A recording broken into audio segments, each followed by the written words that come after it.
This program is presented by University of California Television. Like what you learn? Visit our website or follow us on Facebook and Twitter to keep up with the latest UCTV programs.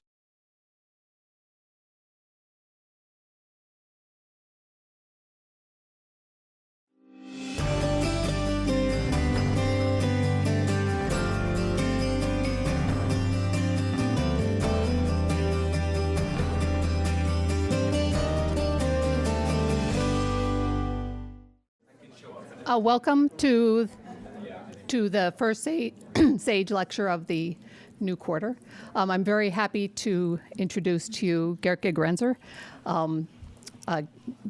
Gerd he was educated at the University of Munich, and he started teaching there. He's taught at many places: Munich, Konstanz, University of Konstanz, in Austria, University of Salzburg. And then we were lucky enough to have him in the United States briefly at the University of Chicago. But what happened when he was at the University of Chicago was he got an offer from Germany that's pretty much the equivalent of becoming God if you're an academic. He was asked to come and direct a unit at a Max Planck Institute, the Max Planck Institute for Human Development in Berlin. And in case you don't know about the Max Planck Institutes, they're built around an individual human being who they think is very interesting, who they think doesn't fit into natural categories in the world, and who they think whose ideas they think should be invested in. And so they bring you there and they invest in you heavily, and they free you from teaching obligations, and they give you tons of resources. And there's no university in the United States that can compete with this. So Gerd has been running the Adaptive Behavior and Cognition Unit there for, well, how many years now? Since 1995. It's a wonderful paradise if you ever get to Berlin and can stop by. When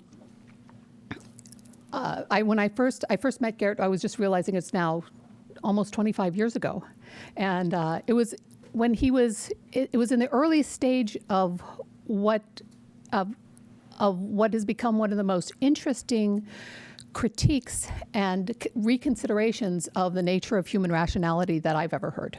At the time, the dominant way of thinking about human reasoning was that it was our brains were an error-filled bag of rules of thumb, heuristics, and biases that were leading us astray in many, many different ways. And Gerd began a very long process of reconsidering this. I don't want to give his talk for him, but reconsidering what's the nature of rationality, how should we be thinking about it, what kinds of normative theories are relevant to be applied to the human mind. Is it really true that our minds are riddled with errors, or are we psychologists not seeing some extremely beautiful design that's there, but we're just looking in the wrong places? These are extremely deep and interesting questions, and Gerd there's a good reason why the Max Planck Institute decided to invest in this particular human being. He's won many, many prizes for his work, including the AAAS Prize for Behavioral Science Research, which was for the best paper in all the social and behavioral sciences for that year. It was for his paper From Tools to Theories, a heuristic for discovery in the cognitive sciences, which is a great paper. It remains a great paper. He's the author of many, many books, from edited collections that are extremely important, like the Adaptive Toolbox, heuristics that make us smart. What cognitive heuristics that make us smart? I'm just losing my mind. That's close enough. And I can't see from here. And also books that are for the general public, to help people navigate the risks of their own lives, several of which have themselves won awards. So with great pleasure, I'd like to introduce you Gerd Gigerenzer.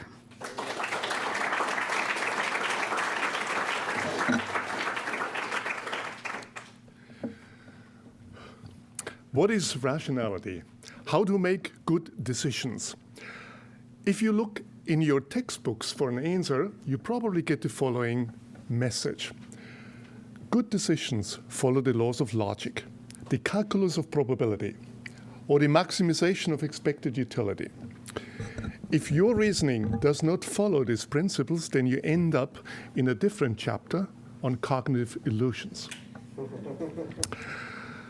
Now, logic and probability theory are beautiful mathematical systems, but they do not describe how most of us reason, not even those who write these books, as the following story illustrates.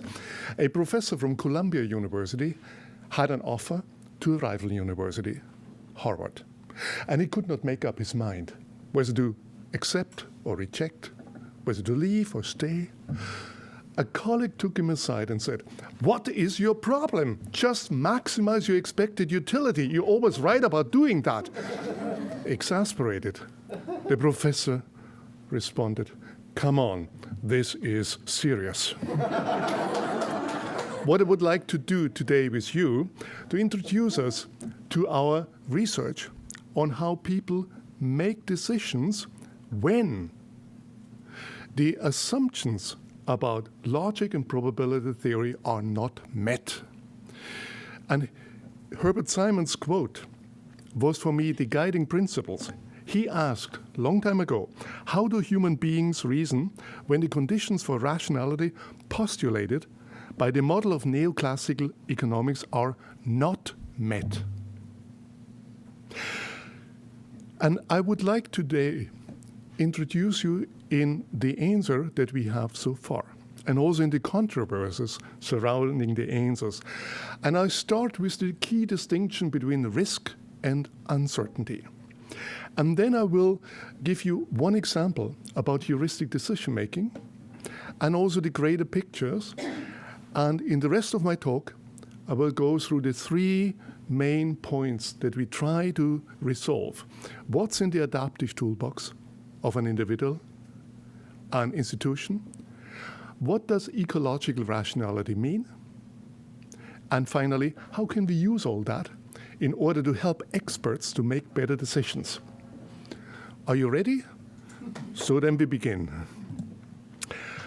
The key distinction I would like to start with is one that's not taken serious in much of cognitive science, and certainly not in much of economics, between risk and uncertainty. Risk means a situation of risk is one where we know all the alternatives, all the consequences, and we can reliably estimate the probabilities, or we know them. So if you play roulette in the casino, you are in a situation of risk. You can exactly calculate how much you will lose in the long run. Banks have been accused in the last financial crisis to play in the casino, but if they only would, they could calculate the risks.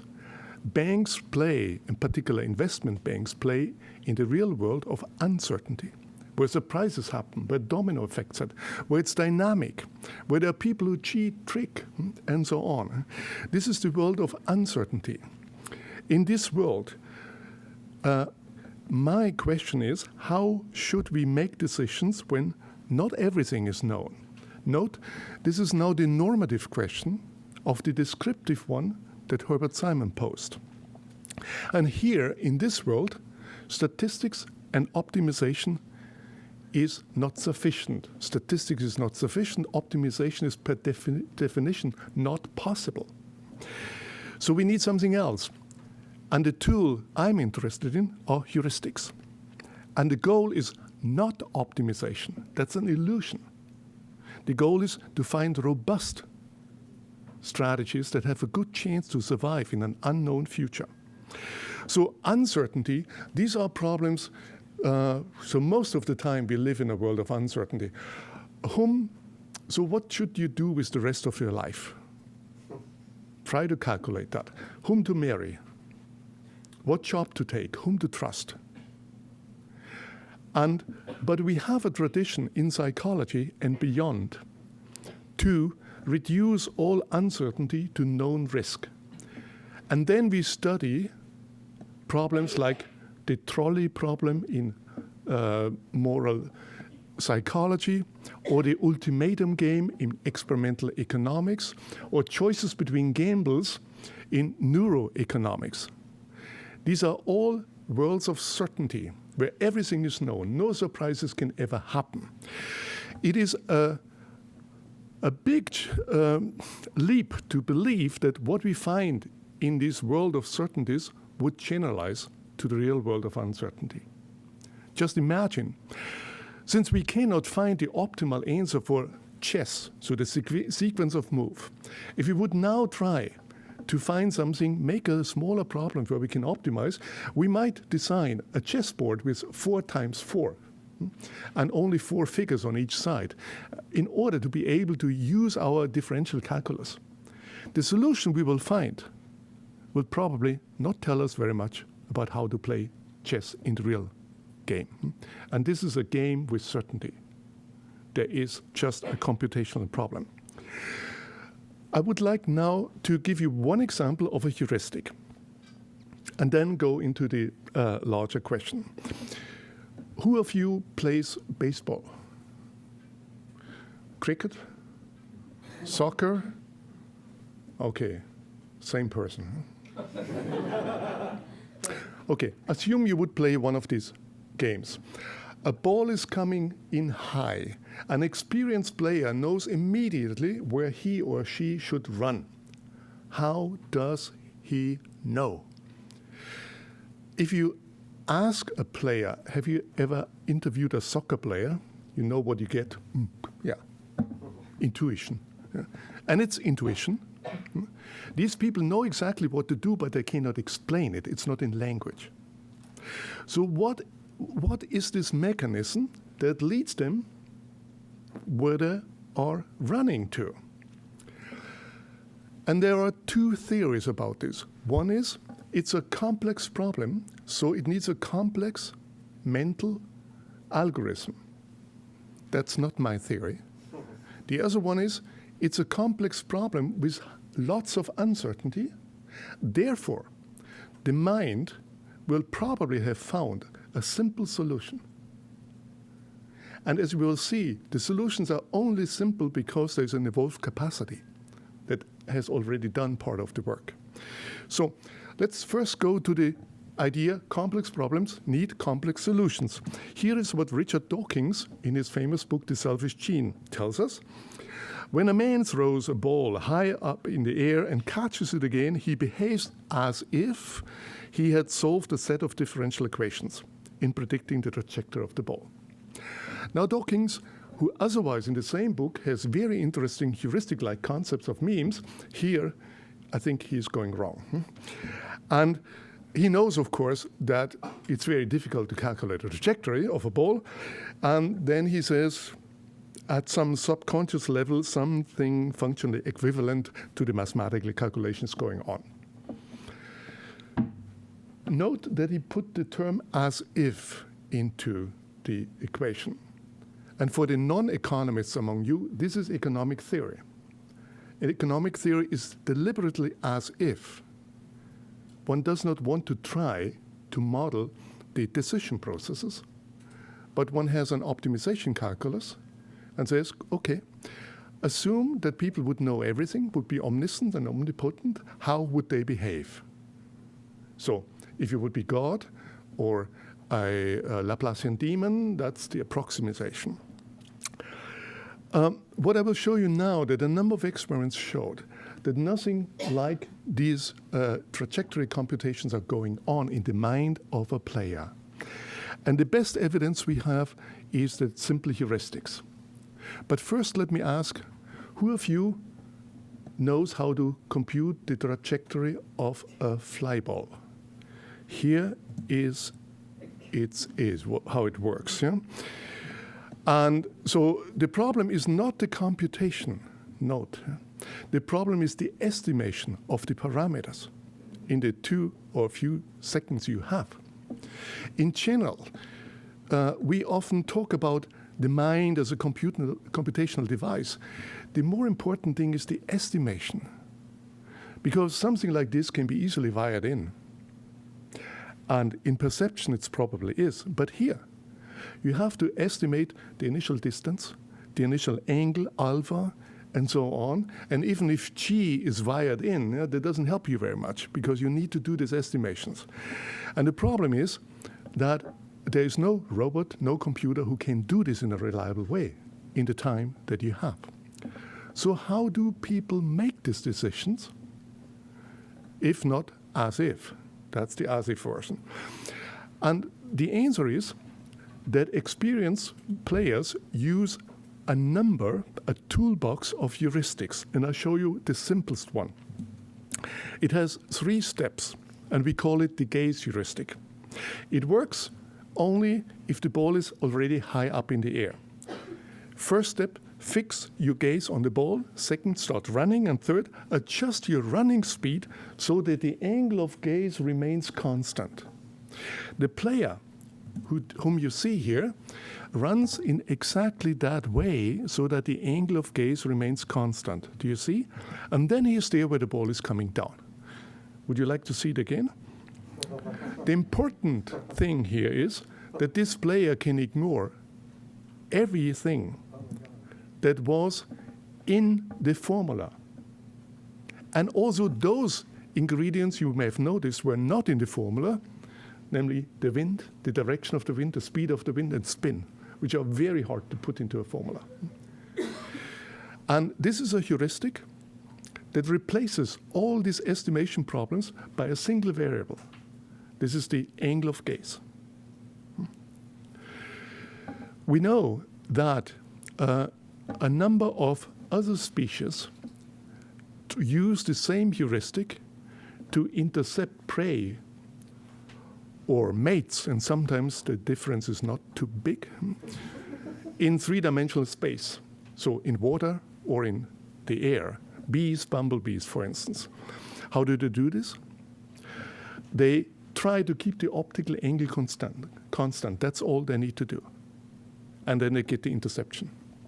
Or if someone of you has a sailboat and there's another boat coming and you fear there might be a collision, you don't have to calculate your trajectory and estimate the other trajectory and see whether there's a intersection point in 3-dimensional space. But you just keep your eye on the other boat. And if the angle remains constant, then just get out of the... Now, here we have a heuristic that works on evolved capacities. That means, for instance, tracking, the ability to keep your eye on a moving object. And there's a noisy background is something that no computer, no robot today can do as well as a human person. And if you have a small child at home, then you will see that maybe by age 3 months, 6 months, it will start to try to exercise the ability to keep her eyes on a mobile or something else that is moving, because it wants to train to become a baseball player. But this type of heuristics is useful for many other things, as we will see. So now one could argue, why should anyone be interested in how decisions are actually made? And this is a typical neoclassical economist argument, but we also have many people in the cognitive sciences who just try to make as-if Bayesian models or expected utility models that at least economists think of. They're just as if, they have nothing to do with how decisions are being made. And so here the answer is that we have to show that there's something more be gained than just knowing what's going on inside. And so that we can actually make different behavioral predictions from a process model and not just about trying to see what's going on here. And I show this for the gaze heuristic versus the trajectory computation, the as-if model, the formula you just saw. The interesting thing is that even the goal looks different. So from the as-if model, the goal appears to be to compute the landing point and then run there. The gaze heuristic, here the goal is different. You need to intercept the ball. That's not the same. And actually players don't know where the ball is coming down, and you don't need to know that. And here are 3 predictions that show that a good process model makes different predictions for behavior than an as-if models, and actually the predictions that are verified, not only in experiments, but also in a real baseball game. First, the as-if model would predict the player runs to the landing point and waits to catch the ball there in order to have last-minute chances to adjust. The gaze heuristic doesn't make that prediction, but a different one. The player intercepts the ball while running, because you have always move in order to make this angle into a straight line. And that's what the evidence shows. Second prediction, the as-if model would suggest the players always run in a straight line. But the gaze heuristics and the other heuristics baseball players use, they imply the following prediction, that sometimes players run in a slight arc. I'm not showing this prediction here, but just believe me for a moment. And that's what we find. Third prediction, from the as-if model, it might be that you think the player would know where he's going. But experiments show that even experienced players have a hard time to estimate where the ball is coming down. And this is not a fallacy, although at least many psychologists, if they would get in this field, they would declare this another fallacy, like the so-called hot hand fallacy. And because, as you see now, because if you don't have a good process model to understand what the real goal is and how it's been achieved, then you will misunderstand many of human behaviors as cognitive illusions. And that's part of what the Kahneman-Tversky program has been done. So let's go one step further. It is often said that heuristics are unconscious, like in the so-called System 1. This is not true. Every heuristic which we have studied is both used in an unconscious way, as in most baseball players. If you interview them, they don't know how they do this, but also in a conscious way, the same heuristic. Remember the miracle on the Hudson River. A plane took off in LaGuardia Airport in New York, and after a few minutes, something unexpected happened. A flock of Canadian geese collided with the plane.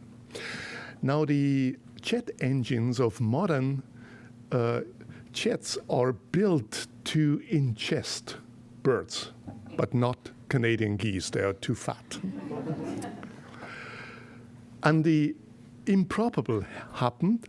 The geese flew in both engines, and then they shut off and it's silenced. It got very still in the plane, and we know from the reports of the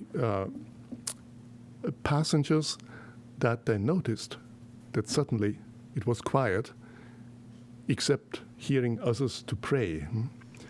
What did the pilots do? The 2 pilots, Sullenberger and Skiles, they turned around in order to find out whether they can make it back to LaGuardia Airport. That was a decision about life and death, because you don't want to hit in before. How did they make that decision? Did they calculate the trajectory? They had lots of measurement instruments. No, they used the same heuristic as the baseball player or many of the animals. In that case, where the plane is sailing, this means the following. The pilot looked out of the cockpit windshield and fixated the tower. And if the tower goes up in your windshield, you know you don't make it. See that? And that was the case. So they changed their mind and tried something more risky, go into the Hudson. Jeffrey Skiles says the same thing in an interview in his own words, without using the term gaze heuristic. And here we have an example of a heuristic that can be made conscious, and part of our work is to analyze these unconscious use of heuristics, make them conscious and use them in order to help experts to make better decisions. And you will later see more examples. So let me summarize that. What is a heuristic? A heuristic is a strategy that only looks at part of the information. And this is not a sign of dumbness or cognitive illusion. You need, in an uncertain world, and this landing is an uncertain thing, you need strategies that are fast, that are frugal, and nevertheless accurate, and also safe. A computation can always introduce error, but that's very difficult with the gaze heuristic, for instance. So that's a heuristic. A heuristic builds on evolved capacities, like the ability to track, that are part of our inheritance, but also part we need to train these things. And there is not just one heuristic, but an adaptive toolbox, because with only this heuristic, there wouldn't be good baseball players. So let me go into the larger vision about bounded rationality. Herbert Simon, who is called the father of bounded rationality, once said very clearly that the study of bounded rationality is not the study of optimization in relation to task environments. Nevertheless, 2 out of the 3 existing meanings of bounded rationality all rely on optimization. That is the world of risk. The first one is, the first meaning of bounded rationality is shared by most neoclassical economists. It's nothing but optimization under constraints. That's one version of Homo economicus. Ken Arrow writes, bounded rationality procedures are in fact fully optimal procedures when one takes account the cost of computation. So that's meaning under constraints. Herb Simon once told me that he wanted to sue people like him, who misuse his term for just the old story of optimization. The story is, assume that we would know everything, how would we behave? The second interpretation of bounded rationality is shared by most psychologists, and it looks diametrically opposed. While the first one emphasizes rationality, the second one emphasizes irrationality. So I cite from Danny Kahneman. He says, our research attempted to obtain a map of bounded rationality by exploring the systematic biases that separate the beliefs that people have and the choices they make from the optimal beliefs and choices assumed in rational agent models. Notice, although that looks like the opposite of the optimization under constraints thing, normatively it's the same.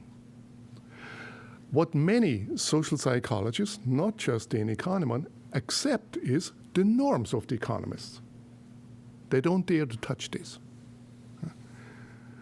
But when there is a discrepancy between a law of logic, a law of probability, whatever the norm is, and the way you reason, the blame is on you, not on the model. When Daniel Bernoulli, long time ago, found out that the expected value model didn't work, and that reasonable people had different judgments, he did not blame the people. He blamed his model. Today, this all is changed. And it's interesting to ask why we live in a time where so many of us, particularly academics, want to show how dumb everyone else is. But the difference between the first two should also be emphasized.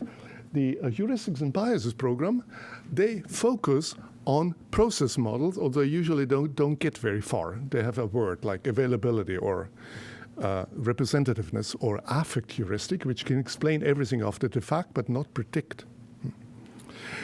And but it's the right step to go. So in our program on Homo Heuristicus, we argue that we need to make computational models of heuristic, not just words, in order to make predictions, and also investigate in what world these heuristics are accurate and where they fail. That's called the study of ecological rationality. So rationality here is different. Rationality is not about consistency, as in Bayes' rule, or in transitivity. It is about the match between the mind and environment, between a heuristic and between certain environmental structures. And I will give you examples for that. So just to be clear, these three are the common interpretations of rationality or irrationality. You find them almost everywhere. So behavioral economics is split up in these three programs. So up there, optimization under constraints, you have models such as prospect theory, inequity aversion theory, or Leibson's hyperbolic discounting, which are not process models, but they're as-if models, and they just use the old structure of expected utility, maximization, add a few parameters, and that's then seen as making it psychological. What we try to do is to go a more radical step in studying decision-making under uncertainty. If you are in a world of risk, then use the probability calculus. And you can do expected utility maximization. But not so. This is not sufficient in a world of uncertainty.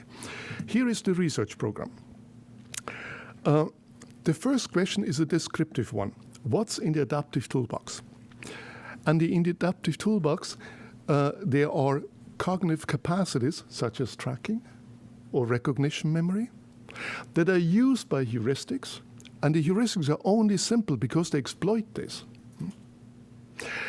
And the heuristics, since there are many, there are fewer building blocks, like search rules, stopping rules, and decision rules, that also can be recombined in order to adapt to different situations.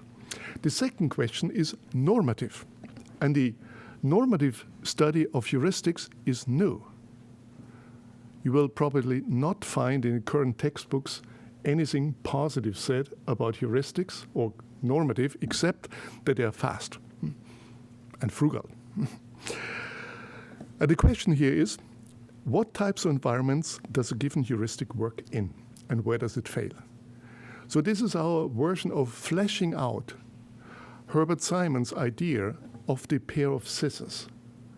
In order to understand behavior, you need to not only look into the mind, but also in the environment, and about the match. Together, they produce behavior. This is often overlooked in psychology, because we love to attribute behavior to internal things, to our traits, to our attitudes, to our preferences. I will show you a few examples, how much of our behavior is a combination between the internal and the external. And the study of ecological rationality is done a study of mathematics and computer simulation. So where we try to either prove situations where a simple heuristics cannot be better than, say, a linear model, or if we can't prove that anymore because the world is too complicated, and we'll do this with computer simulations. Intuitive design is the product of both, and we use the insights and the heuristics to help experts to make better decisions. The term intuitive means that these expert systems mirror the structure of heuristics that people anyhow use. So they're not of the type adding and weighing, but they're of the type sequential decision making. You look at one thing, that may be the decision, but not, you look at the second one. And if you work lots with doctors, as I do, and the next lecture will be about that, you will know how to help them to think straight is not by explaining them a logistic regression. So this will be the three parts of my talk. First, the adaptive toolbox. Reinhard Selten once said, Reinhard Selten is our only Nobel laureate in Germany in economics. There's no probability in utility book in the brain which can be looked up like a telephone directory.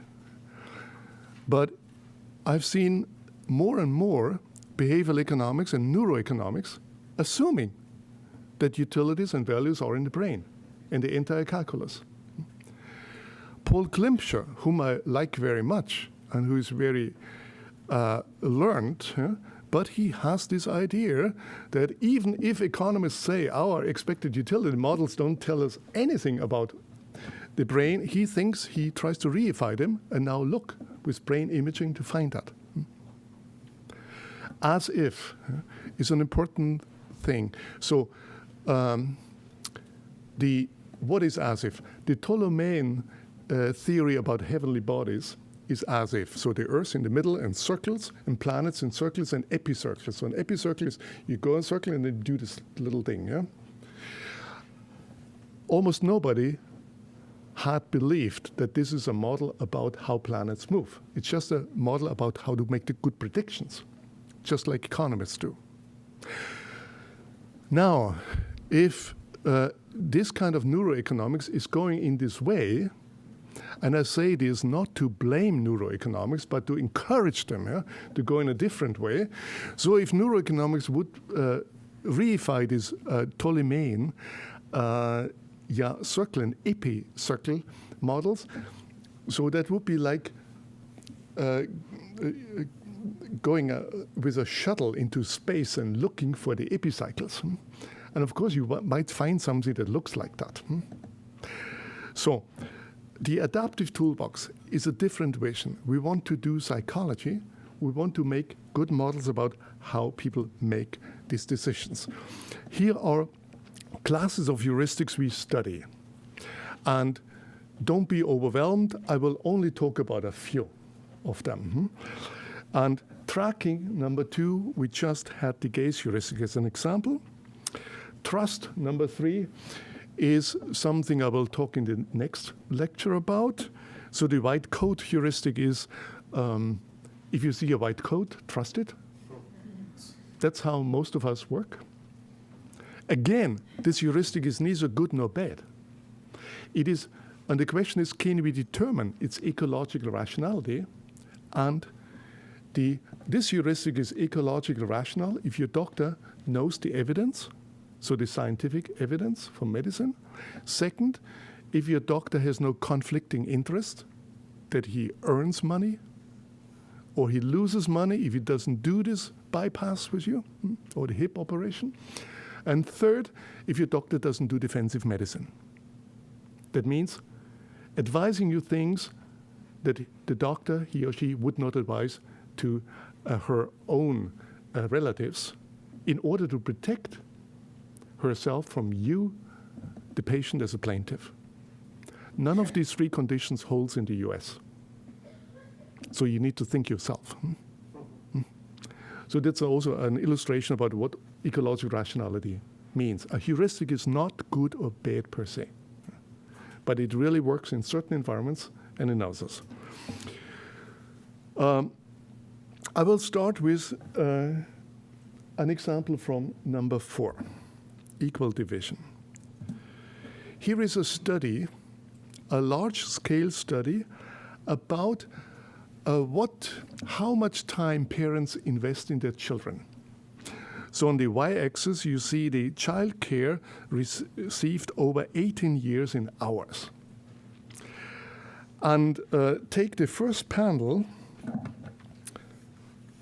What you see here is if parents have 2 children, both of them get the same amount of time. If parents have 3 children, the first one and the last one gets more, the middle one gets less. Are there middle-borns here? Hands up. Poor guys, did you notice that? 4 children, same thing. The first one gets most, the last one gets most. Now, if the child spacing, so the time between births is not 1 year but 2 years, the effect is amplified.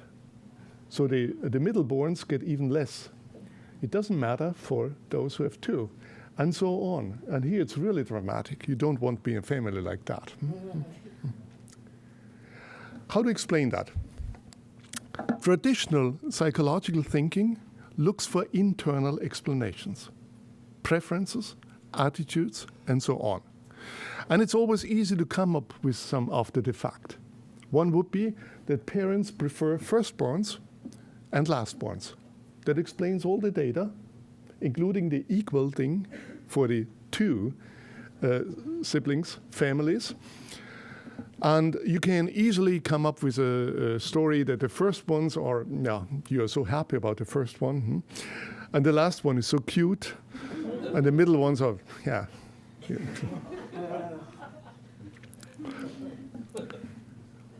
I'll show you now a very different kind of explanation, not about traits, not about attitudes, not about internal things, but about the match between a heuristic and the environment.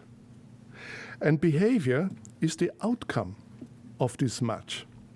The heuristic is here 1/n. That means you divide your time equally over your children, every day or every week or in some unit of this.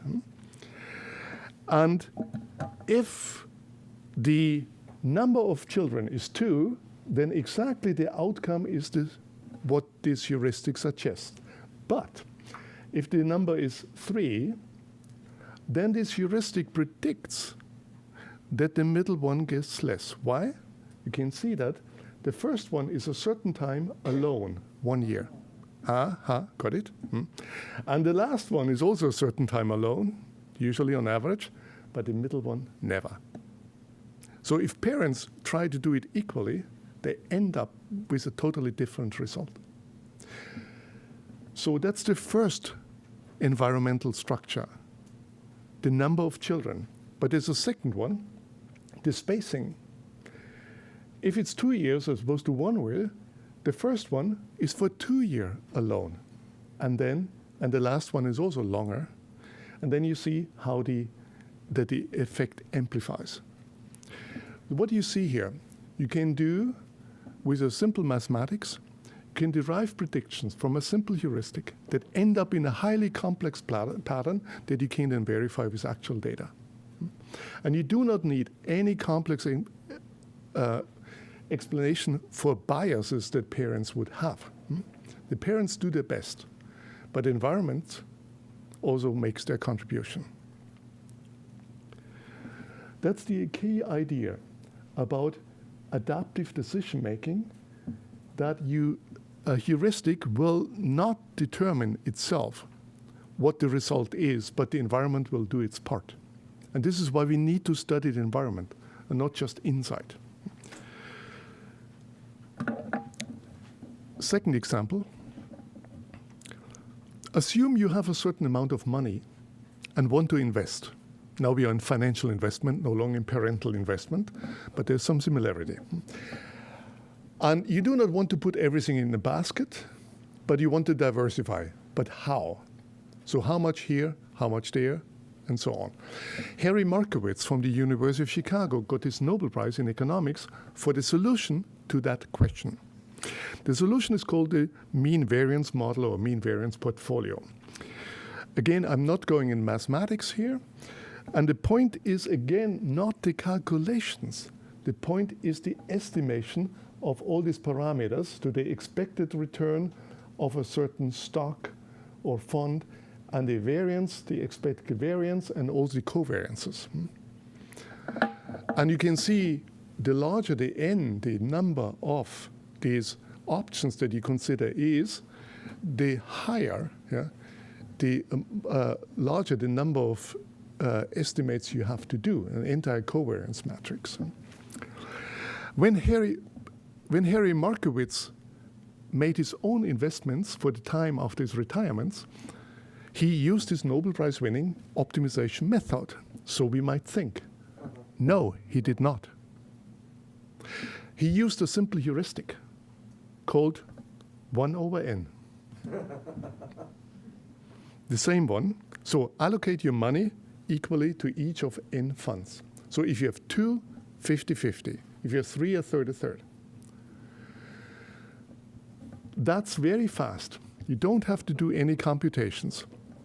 Using the mean variance model, you need lots of data, such as 10 years of stock data, in order to get somehow reliable estimates of all these values. So now one can ask the question, how good is 1 over n compared to mean variance optimization? Remember, we are no longer in a world of risk. We are in a world of uncertainty. It's the real world, not the world where you write down your assumptions in your equations. And probably here in Markowitz sense that. We in ASUS have done a number of studies in order to find out how good 1 over n is. I report briefly one study by De Miguel et al. And here 7 investment problems were considered. One was 10 American industrial funds, and your task is to invest your money, to distribute it over these 10 options. 1 over n is done in a blink. And for the Markowitz optimization, there were 10 years of stock data, which is more than your bank probably uses. What was the result? In 6 out of 7 tests, 1 over n made more money, as measured by Sharpe ratio and other things. How can that be? And this is the interesting question, is now one of ecological rationality. Can we identify the structures of the world where 1 over n will be better than the optimization models, and vice versa? This is the real question. The question is not that optimization is always better. That's wrong. It's only better in a world of certainty. And also, my point is not that less is always more. But here we have a less is more effect. You do less. You don't even try to estimate any of these weights. And nevertheless, you do better. And here are 3 structures of the world, not only of investment, more generally, where simple heuristics work. So, if you have low uncertainty, this is not the stock market, only few alternatives to estimate and a high amount of data, then make it complex. Then calculate mean variance or do big data or any complex analysis. But if there is high uncertainty and stock market is extremely high, heart attack prediction is also very difficult. We'll see an example later. If you have many alternatives and small amounts of data, make it simple, like in 1 over n. And these are qualitative principles, and you can then, with computer simulation, ask quantitative questions such as, assume we have 50 alternatives, n equal 50. How many years of stock data would we need so that the mean variance portfolio actually gets better than this simple heuristic? Now, this can only be done under a number of assumptions. I'm not going into this. But the best answer that we have is, so remember that the original study had 10 years of stock data, and that was too little. What do you think? How many years would you need so that the mean variance portfolio now has a good chance to outperform the simple heuristic? 20 years. Anyone who offers more than 20 years? So the best estimate is 500 years. So in the year 2500, people can stop relying on the simple heuristics and doing the calculations, provided that the same stocks are still around and the stock market in the first place. Do our banks understand this relation of ecological rationality? So when it pays to make these complex calculations and when it doesn't pay? I'll show you a letter I got from my internet bank. It is in German, I translate. The letterhead was, with Nobel Prize winning strategy to success in investment. And then I read, do you know Harry Markowitz? No, but you should. And then the bank explained that he won the Nobel Prize for that problem, and the bank now has adopted the strategy. And then there was a warning of using your own intuition that might be too simple. What this bank has not understood is that they sent the letter 500 years too early.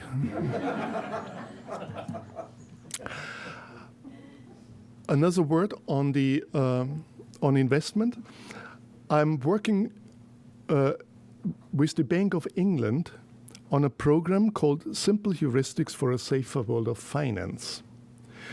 As you know very well, the complicated optimization methods that rating agencies and banks use, they're called value at risk and variations of that, they missed every crisis and prevented none. And I think you start to understand now why.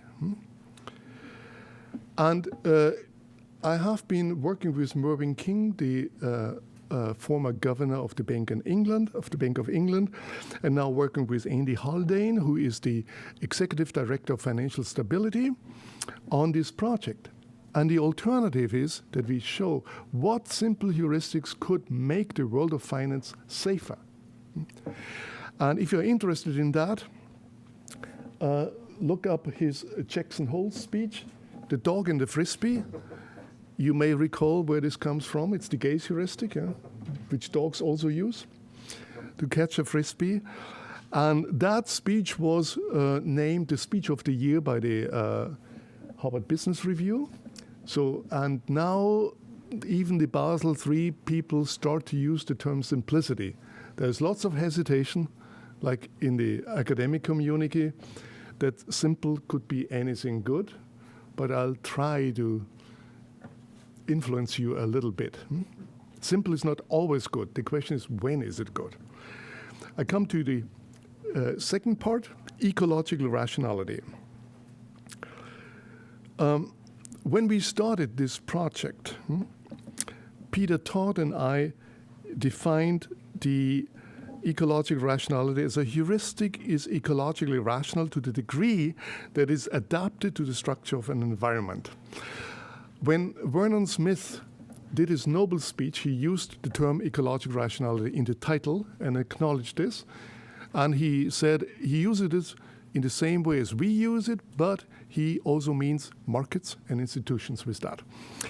The origin of the term, as I reconstructed, comes from this wonderful year I spent at the Center for Advanced Studies in Stanford together with Leda Cosmides and John Tooby, where we wrote a proposal that never materialized together with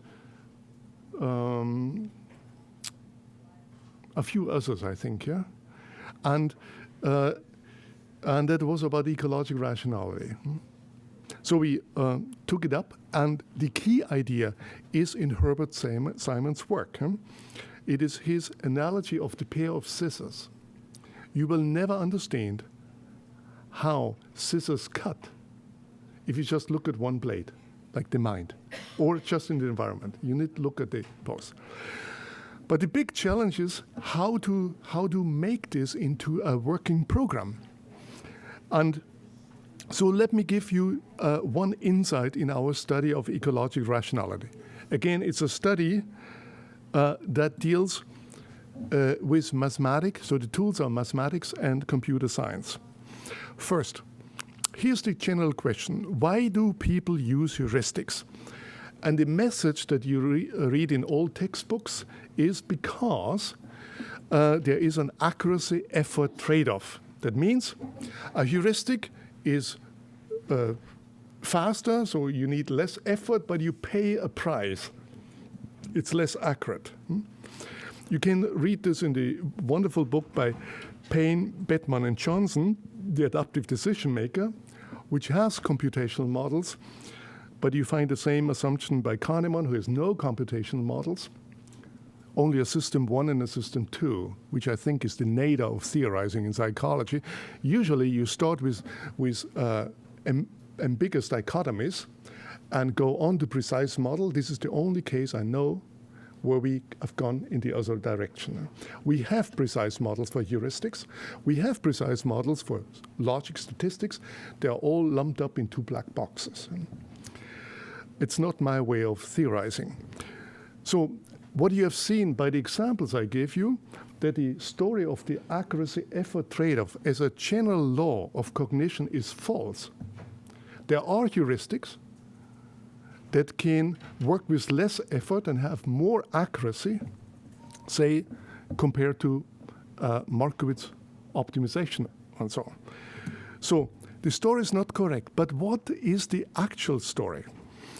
And the real trade-off that a mind needs to make is between bias and variance. I will explain that. So the classical story is the total error that a person makes is, yeah, there's some noise, irreducible noise, but there's a systematic bias. A systematic bias is typically something that you ignore. So 1 over n has a systematic bias. It ignores all the information in the last 10 years. It's extreme in being biased. Yeah? The point is that in the classical view, total error equals bias plus noise. You're always better off if you have no bias. That's the typical view you can find in social psychology. It's not correct. The work in artificial intelligence and our work shows that to understand the total error, there are two terms. It's bias plus variance. What is variance? Variance, intuitively, is the sensitivity to every new information you get. If you do Bayesian updating on every piece of new information, you may be overly sensitive because much of this information is nothing worth. 1 over n has bias but no variance because it's insensitive to any information.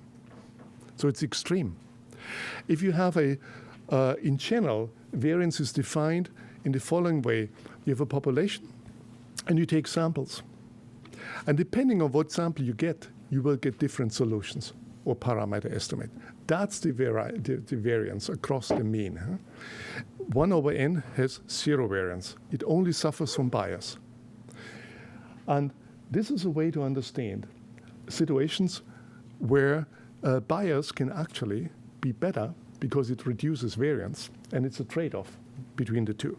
I'll explain this with an example about temperature. What you see here is the temperature in London. In the year 2000, there are 365 points. Every point is the average temperature. Now, assume you want to understand how to model this temperature in London, and you have two polynomials. One is a degree 3 polynomial, the green curve. The other one is a degree 12 polynomial. What's a polynomial? A degree 1 polynomial is a line. It's not a good model of weather, at least not in London. A degree 2 polynomial is a parabola, also not good because it never will get warm again. So at least you need 3 that's coming back, and so on. And 12, of course, has more flexibility to adjust this. Now, which of the two models, the red degree 12 polynomial or the green, the simpler degree 3 polynomial, has a better fit? And fit means the data is already there, and now you fit it. Now you see, the degree 12 polynomial has a better fit. It's more flexible. And if you would have a degree 364 polynomial, it would be a perfect fit because you can get this through every point. But that's not the purpose of science, nor the purpose of an organism. Although we do much fitting in our modeling, we need to show how can an organism predict, not fit. Fitting is hindsight. Now, here is the fit. So expressed as an error, and you can see that the error is highest for a degree 1 polynomial, which is a bad model for temperature, and it goes down, and you see the following. The more complex the model, the better the fit. And if you would go on to 364, we would have perfect fit, no error. If we now use these fitted models and predict the temperature, the next year, or we use samples and predict the population the same year, how will the prediction curve look like? Will it be above or below the fitting curve? So remember, above is more error, below is less error. What do you think? Above, yeah. It will be above. And because prediction is hard. Many people have been attributed the saying, yeah, prediction is hard, particularly if it's about the future. From Mark Twain to Yogi Berra to Niels Bohr. Okay. And if you're social intelligence, you know also the right answer because I left more space up here. Yeah. But the real question is, what's the shape of this curve? Is it also going monotonically down? That is in prediction, in an uncertain world, is it the case, the more complex you make your model, the more data you can fit, yeah, the better it will be, or is it going in another direction, or how is it? I had an answer from that. A U-shaped, yeah? Yeah, brilliant. Huh? Yeah. You're going to say wrong. No, you're right. Yeah? And not everyone gets that. Yeah? And what you see here is the degree 1 model has a strong bias and it makes quite a lot error. And it gets better here. But then, look at that. It gets really bad if you're a complex model. And what you see here is this model is a line, has a high bias and low variance. That model, degree 12, has a low bias. It can almost mimic everything, but has a high variance because it estimates all these parameters and incurs lots of sample error. So here you have another interesting thing. So starting from here, we have a less is more effect. So a simpler model does better. So ignoring information, not trying to estimate things, is better. And interesting is, if you're a real bias model like a line, you still predict better than here. Isn't that amazing? In other words, you can think about this as a mind who either doesn't want to learn, this is the bias, has something built in and ignores. And on the extreme, on the other side, is a mind who learns everything and reacts about everything, and therefore makes errors. And the idea is a well-designed mind has a balance between stubbornness and also the ability to pay attention. So here is an explanation why biased minds make better decisions. And under uncertainty, a degree of bias, as you have seen, is necessary for reducing error. And that's the formula again. And there are different ways to introduce bias into a mental system, into heuristics. Equal weights is one. Don't even try to estimate the weights. And you've seen, you can make more money on the stock market with that. Second, one reason heuristic, you just go with one reason and ignore all the rest. The gaze heuristic is an example. And third, lexicographic heuristic. These are step-by-step heuristics. And I will give you an example of this. And here, at this point, I think we can already correct a number of misconceptions that fill all textbooks today. First, risk is not the same as uncertainty. And the best decision under risk is not the best decision under uncertainty. Markowitz, Nobel Prize winning model is a good model and maybe optimal. If you have a world of risk where you can estimate all parameters perfectly, but not in the real world. And there's a danger in our literature that we construct toy problems where we study our undergraduates on. They're all about everything is known. There's no uncertainty. And then we make inferences about what's going on in the mind. This is a situation that certainly in human evolutionary time, rarely people encountered. It's like Lida has done a study on the ultimatum game, where economists say it's a one-shot game, but in the real world, you don't know whether an encounter is one-shot or a multi-shot, so you better think about these things. And the solution, both the normative solutions, are often not known, or slightly, in any case, different, and the heuristic that people use are certainly not the same thing. Second point, heuristics are indispensable and not second best. Almost all the literature tells you that heuristics are second best, and logic and probability gives you the right answer. This is true in a world of risk, but not in a world of uncertainty. And also, heuristics are not the product of a flawed system one. And third, biases are adaptive for reducing error. And you think the bias variance dilemma explains that. And a rational mind has to make a trade-off between ignoring and being sensitive. And that's the real problem. In my last part, I'll apply this to expert decision-making. And I start with a typical situation in many hospitals. A man is rushed into the hospital with severe chest pains. The doctors need to make a decision whether to send that patient into the coronary care unit, suspecting, say, a heart attack, or into a regular bed with maybe telemetry. It's a decision that can be one about life and death, because if you get a heart attack, you don't want to be in the regular bed.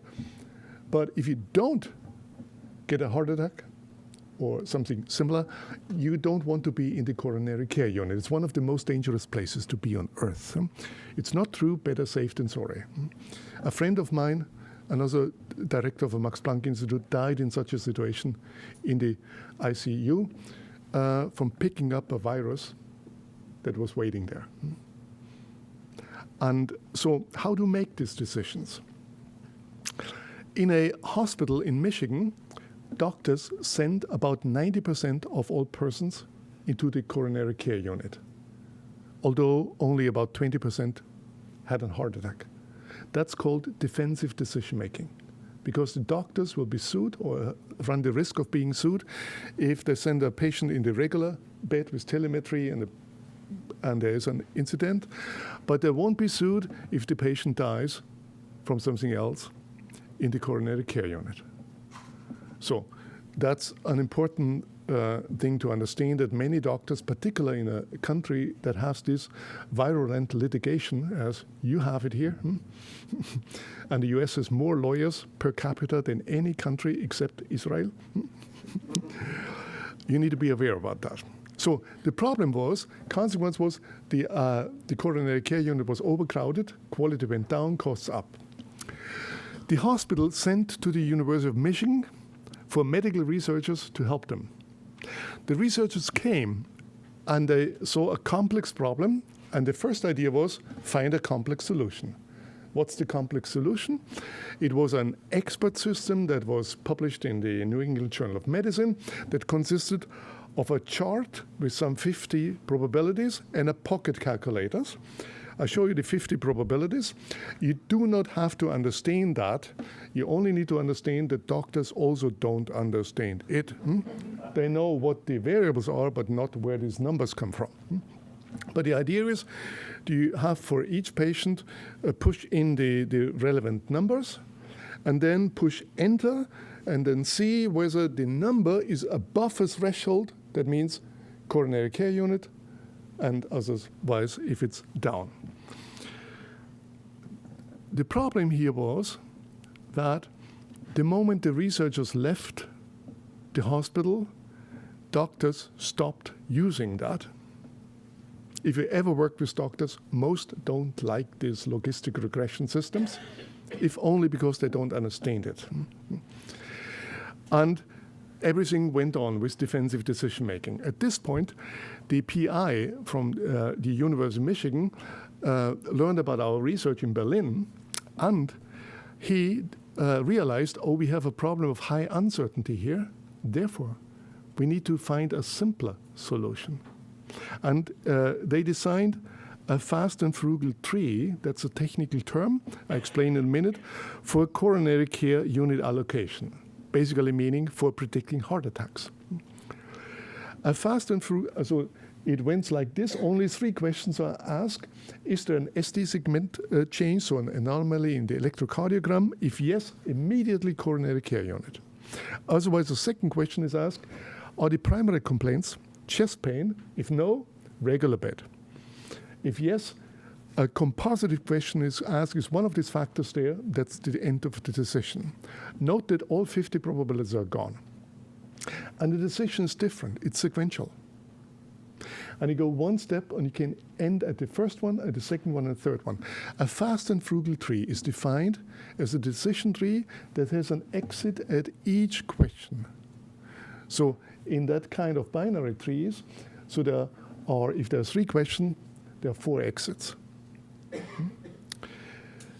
Now, that tree is fast, it's frugal, it's also transparent, and doctors can memorize that. They know these factors.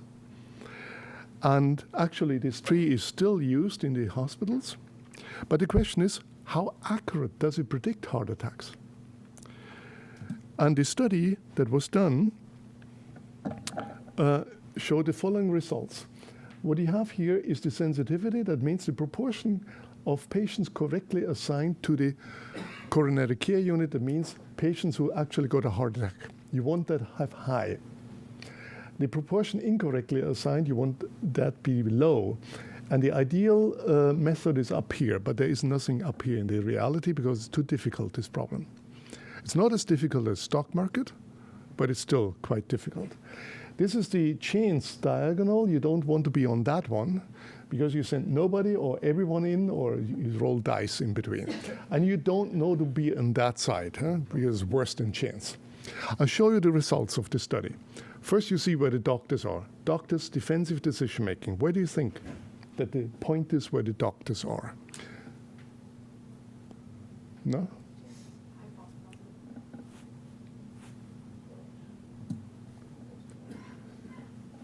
They're slightly below chance. So they send about 90% of those in who should be in, and also about 90% of who should not be in, over 90% in. Yeah? This was the key problem up there. Now, how good is the complex logistic regression system, the heart predictive inventory? You see an ROC curve. You see more than 1 point because you can change the threshold. Those of you who are familiar with signal detection theory, that's what you see here. And it's on the right side, it's much better than chance. It's weak up there. There are quite a number of misses which are problematic in that. Now, the simple tree that you just saw, how good is it? If you see 1 point, it's outside of the ROC curve, so it's better than the complex method. It gets almost everyone who has a heart attack and has a reasonable, so 50% false positive rate. Here again, we have an instance where less is more. The fast and frugal tree has only a subset of the information the heart disease predictive instrument has, and nevertheless it does better. And now you can understand why, because it is bets on bias. And they also want to encourage too much variance. And here is a general statement about this kind of lexicographic heuristics. So lexicographic means that there are heuristics like the fast and frugal tree. You go one step, you can stop here, but you can go on, and so on. Take the best is another one. In the traditional literature, the statement that I quote here from Keeney and Reifer in their book on multi-attribute decisions is that lexicographic heuristics are more widely adopted in practice than it deserves to be. People do it, but they shouldn't do it. They are naively simple and will rarely pass a test of reasonableness. They do not report the test of reasonableness in their book. Yeah? They know that already, yeah? That optimization is always better. Yeah? That's not optimization. And you've just seen an example that this is not true. And here I show you, besides the mean variance dilemma, another way to think about ecological rationality. And this is about the structure of the cues. You saw some of these cues, electrocardiogram and so on. And here is a simple example. You assume binary cues.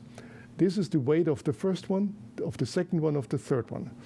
If the weights are non-compensatory, such as 1, a half, a quarter, an eighth, and so on, then you can mathematically prove that there's no linear model that can make more accurate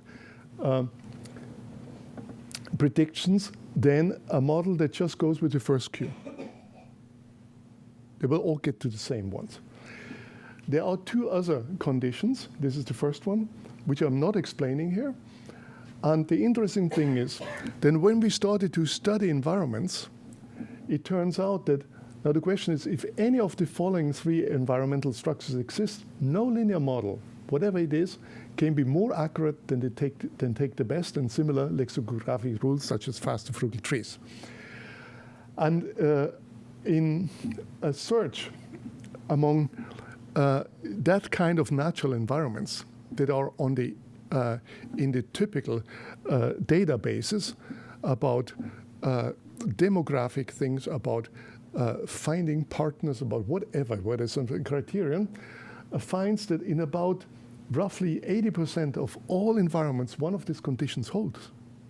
So that means just relying on the best cue or going in a lexicographic thing is in most of the situations ecological rational in the sense that you have judgments that are faster but not worse than a logistic regression. That also illustrates that the usual story about biases, if you ignore information, don't believe in that. You need to ask the question, in what world is ignoring good and where is not good? That's the true question. So this is another application of a fast and frugal tree for checkpoint decisions. So these are very dramatic decisions where in Afghanistan, for instance, there's a road, there's a checkpoint, and a car is approaching, and the people at the checkpoint need to make a judgment. Is that a terrorist who's going to blow us up or just a civilian? And in these decisions, many, many errors have been made. Typically, innocent people have been shot. And we worked with the German forces and designed a simple tree. It's again a fast and frugal tree that just asks three questions, which can ask in this fast situation where you need to make a decision on the fly. Does the car have a single occupant? If no, assume it's a civilian. If yes, ask a second question. Is the car approaching with high speed? Then assume suicide attacker. And then there's a final question, whether they have information about the type of the car in this. This simple tree, and this is now prediction, is not data fitting. So it was fitted on just half of the data and predicted on the other half that it could have reduced the civilians wounded from 146 to only 79, and similar reduced the number of civilians killed to more than half. It's a systematic way to deal with uncertainty, by acknowledging that you need to find something simple that works better than whatever is being done. How is such a tree constructed? We used an optimization model, signal detection theory, to understand the trees. And a key question is to balance the misses and the false alarms. So in the case of the suicide attackers, there were too many false alarms. And for every tree, so how to order the exits. So we realized that ordering the exits gives you the position in signal detection theory. For instance, the coronary care unit has this structure. The checkpoint has that structure. This structure here minimizes misses that you have seen. That's very important here. False alarms are not so a problem. But here the key problem are the civilians. So you want to minimize the false alarms. So that was the short excursion into our research on how do people deal with uncertainty and how they should. And I've tried to give you an introduction in to the adaptive toolbox, into the notion of ecological rationality and intuitive design. And I hope for those of you who have not thought in these categories that you have a few sleepless nights and deal with these issues. I think this is a wonderful approach to get sanity into the study of rationality. Thank you very much.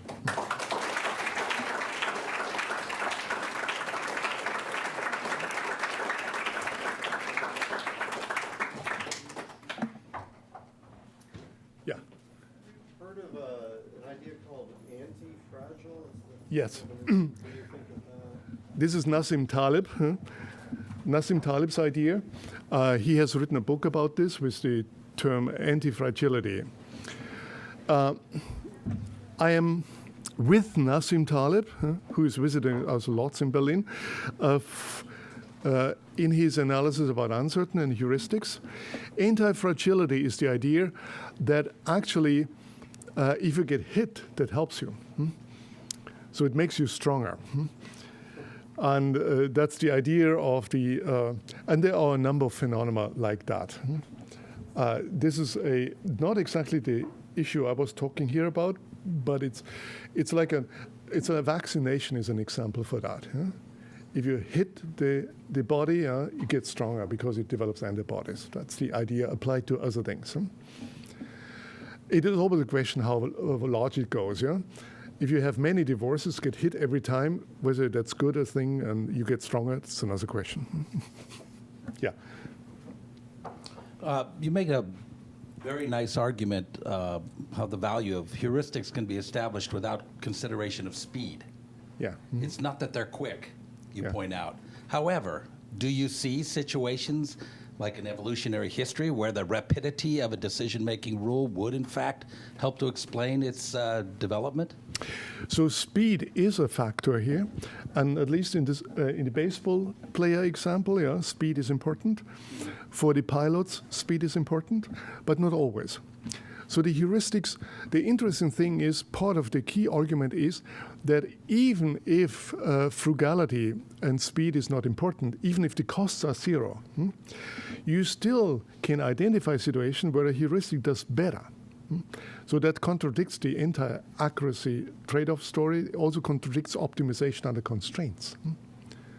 And to understand that, the important distinction is between uncertainty and risks. But they might come into existence even if they're less accurate because they're faster. Yeah. You're not throwing that out. No. There are certainly situations where I would just do something quickly because it doesn't pay. But that's not the key argument for heuristics.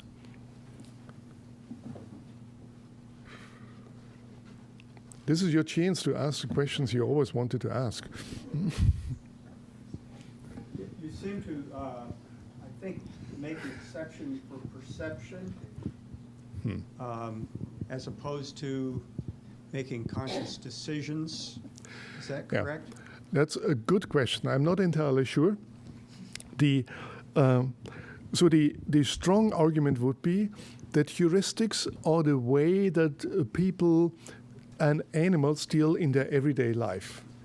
But they hardly wired in cognitive capacities are non-heuristic. That would be and also maybe scientific discovery. This was Roger Shepard's view about what we are doing.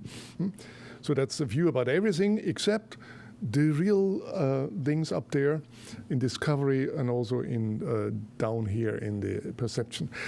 I'm not entirely sure whether that's true. We certainly have a few examples about perceptual heuristics that are quite simple, that can explain some of the visual illusions. And about scientific discovery on the other end, nobody knows how it works, and it certainly doesn't work analytically. Otherwise, it wouldn't be a discovery. So it must be something intuitive, something that could be heuristics.